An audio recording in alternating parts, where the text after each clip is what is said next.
नमस्कार. मागच्या भागामध्ये आपण बघितलं की सर्व देवदेवता भगवंताकडे आले आणि भगवंताला भगवंताची स्तुती केली आणि त्यांना म्हणाले, आपण श्रीकृष्ण अवतार घेऊन आता 125 वर्ष झाली. आपण अवतार घेऊन पृथ्वीवरील भार कमी करावा अशी आम्ही प्रार्थना केली होती. तेही आपले कार्य पूर्ण झाले. साधू पुरुषांच्या ठिकाणी धर्माची स्थापना केली. या अवतारात आपण ज्या लीला केल्या त्याच्या केवळ श्रवणाने माणूस भवसागर तरून जाईल. आता आपण वैकुंठ धामाला परत यावे आणि आमचे रक्षण करावे अशी आम्ही आपणास विनंती करतो. यावर श्रीकृष्ण म्हणाले, मी यावर विचार केला आहे. पृथ्वीवरील बराच भार मी हलका केला आहे, परंतु हे यादव कुळ पराक्रम, शौर्य आणि संपत्ती यामुळे उन्मत्त होत आहे. मी यांना रोखून धरले आहे, पण या उच्छृंखल यदूंचा हा विशाल वंश नष्ट न करताच जर मी निघून गेलो तर हे या जगाचा संहार करतील. ब्राह्मणाच्या शापाने यांचा विनाश होण्यास सुरुवात झालीच आहे. यांचा अंत झाला की मी स्वधामाला परत येईन. मग ब्रह्मादिक देव श्रीकृष्णाला वंदन करून परत गेले. नंतर त्या द्वारका नगरीत अनेक उत्पात घडू लागले, अपशकुन होऊ लागले. तेव्हा यादवांमधील काही अनुभवी वृद्ध श्रीकृष्णाकडे आले. श्रीकृष्ण म्हणाले, येथे आजकाल अपशकुन होत आहेत. ही गोष्ट माझ्या लक्षात आली आहे. शिवाय ब्राह्मणांनी आपल्या वंशाला दिलेला शाप टाळणे कठीण आहे. म्हणजे सांबाला मुसळ होईल आणि तो तुमच्या कुलाचा नाश करेल हा शाप. वास्तविक कृष्णाला हा शाप टाळता आला असता, पण त्याने तसे केले नाही. कारण आपल्याच वंशातील लोक उन्मत्तपणे वागत असतील तर त्यांना पाठीशी न घालता त्यांच्या वागण्याची शिक्षा मिळालीच पाहिजे. इथे स्वजनांविषयीच्या मायामोहात न अडकता सर्वांचे हित बघणे महत्त्वाचे ठरते. आपल्या मुलांमुळे इतरेजण अडचणीत येत असतील तर मुलांना योग्य ती शिक्षा झालीच पाहिजे. हाच श्रीकृष्णाचा विचार आपल्याही आयुष्यात जीवन जगताना आपण लक्षात ठेवावा. आपली मुले चुकत असतील तर त्यांना त्यांच्या चुकांची जाणीव करून देणे आणि योग्य ती शिक्षा करणे हे आपले कर्तव्य ठरते. हीच शिकवण भगवंत आपल्याला त्यांच्या या वागण्यातून देतात. श्रीकृष्ण त्या वृद्ध यादवांना म्हणाले, आपण आजच हे स्थान सोडून प्रभास क्षेत्री जाऊ. ते अत्यंत पवित्र स्थान आहे. दक्ष प्रजापतीने जेव्हा चंद्राला तू क्षयरोगी होशील असा शाप दिला, तेव्हा चंद्राने या तीर्थात स्नान केले आणि तो शापमुक्त झाला. म्हणून अशा पवित्र क्षेत्री जाऊन आपण काही व्रते करू, दानधर्म करू. त्यामुळे आपण या संकटातून तरून जाऊ. जेव्हा कृष्णाने अशी आज्ञा केली तेव्हा प्रभास क्षेत्री जाण्यासाठी सर्वांनी आपले रथ सिद्ध केले.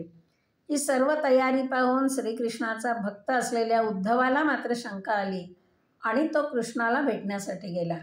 तो म्हणाला, देवदेवेश योगेश पुण्यश्रवण कीर्तन संवृत्तेतत् कुलं नूनं लोकं संत्यक्षते भवान विप्रशापम समर्थोपि प्रत्यहन्न यदीश्वरः.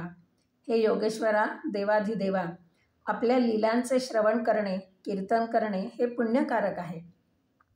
आपण प्रत्यक्ष भगवंत आहात, त्यामुळे आपल्याला ब्राह्मणाचा शाप निष्प्रभ करणे सहज शक्य होते. पण आपण तसे केले नाही.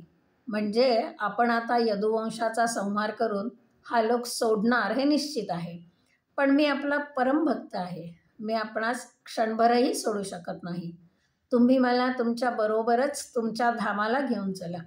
मला तुमच्या सेवेची गोडी लागली आहे आणि ही माया तरून जाण्यासाठी तुमचे दर्शन, तुमच्या लीलांचे श्रवण कीर्तन हेच पुरेसे आहे.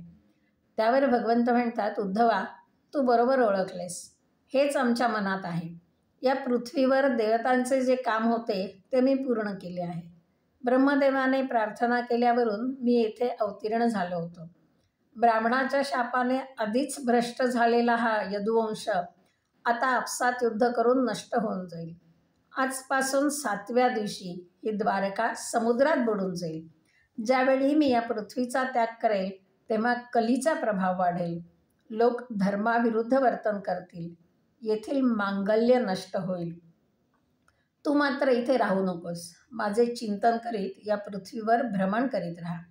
आपले आप्त भाऊबंध यांच्यावरील प्रेम सोडून दे.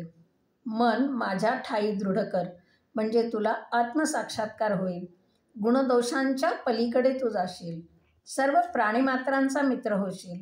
तेव्हाच जन्ममृत्यूच्या फेऱ्यातून मुक्त होशील. आपल्याला जर जन्ममृत्यूच्या फेऱ्यातून मुक्त होण्याची इच्छा असेल तर सर्वप्रथम भगवंतावर दृढ श्रद्धा असली पाहिजे. काया वाचा मने त्याचे चिंतन केले पाहिजे आणि मुख्य म्हणजे सर्वांशी समभावाने वागले पाहिजे. म्हणजेच सर्व प्राणीमात्रांमध्ये भगवंताला पाहिले पाहिजे. त्याच वेळी आपल्याला मनाचा संयम साधता येतो. त्यानंतर आपले इंद्रिय प्रेम कमी होऊन या संसारात आसक्ती राहत नाही. मोक्षमार्गाला जाण्याचा एक सुलभ मार्ग भगवंतांनी उद्धवाच्या माध्यमातून सामान्य जनांना सांगितला. यावर उद्धव श्रीकृष्णाला म्हणाला, भगवंता, आपण मला मुक्तीसाठी जो मार्ग सांगितला तो संन्यास मार्ग होईल.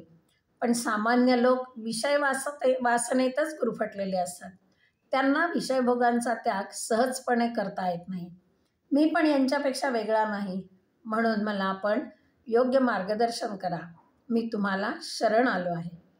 यावर श्रीकृष्ण उद्धवाला सांगतात, या जगात जे लोक व्यवहार चतुर आहेत ते आपल्या मनातील वासनांपासून स्वतःचा उद्धार करून घेतात. म्हणजेच आपल्या मनातील वासनांपासून, वाईट विचारांपासून मुक्त व्हायचे असेल तर स्वतः प्रयत्न केला पाहिजे. भगवंत सांगतात, आपला उद्धार करून घेण्यासाठी मानव देहासारखे साधन नाही. म्हणून हा मानवजन्म श्रेष्ठ आणि माझा आवडता आहे. कारण यात स्वतःची उन्नती करून घेता येते. माझे स्वरूप ते जाणून घेऊ शकतात. याबाबतचा एक इतिहास मी तुला सांगतो. असे म्हणून भगवंताने अवधूत आणि त्याने केलेले 24 गुरु यांची कथा उद्धवाला सांगितली.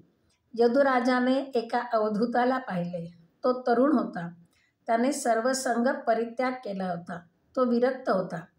त्याला देहभानही नव्हते. तरीही तो आत्मानंदात बुडून गेला होता. राजाने विचारले, हे ब्रह्मन, आपणास संसारातील विषयांचा स्पर्शही झालेला नाही. आपण एकटेच आहात. तरीही स्वतःतच आपल्यातला आनंद कसा मिळतो? ब्राह्मण भक्त यदूने त्या श्रेष्ठ ब्राह्मणाचा सत्कार केला आणि त्यांना प्रश्न विचारला आणि अत्यंत नम्रतेने तो त्यांच्यासमोर उभा राहिला. एखाद्याकडून ज्ञान प्राप्त करून घ्यायचे असेल तर त्यांचा योग्य तो सन्मान करून अत्यंत नम्रतेने ज्ञान ग्रहण केले पाहिजे. हेच यदुराजाच्या या कृतीवरून लक्षात येते. ब्राह्मण म्हणाला, हे राजन, संति मे गुरुवो राजन बहो बुद्ध्युपाश्रिताः यतो बुद्धिमुपादाय मुक्तोऽहमिह तच्छृणु. मी आपल्या बुद्धीने अनेक गुरूंचा आश्रय घेतला. त्यांच्याकडून मी ज्ञान ग्रहण करून घेतले. त्या गुरूंची नावे आणि त्यांनी दिलेली शिकवण मी तुला सांगतो, ते ऐक. पृथ्वी, वायू, आकाश, जल, अग्नी, चंद्र, सूर्य, कबूतर, अजगर, समुद्र, पतंग, मधमाशी, हत्ती, मध गोळा करणारा, हरिण, मासा, पिंगला, टिटवी, बालक, कुमारी, बाण तयार करणारा, साप, कोळी आणि कुंभार माशी असे 24 गुरु मी केले. हे करीत असलेल्या आचरणावरून मी प्रत्येकाकडून काहीतरी शिकलो. या प्रत्येकाकडून मी काय शिकलो ते आता मी तुला सांगणार आहे. यानंतरचा भाग आपण उद्याच्या भागात बघू. जय श्रीकृष्णार्पणमस्तु.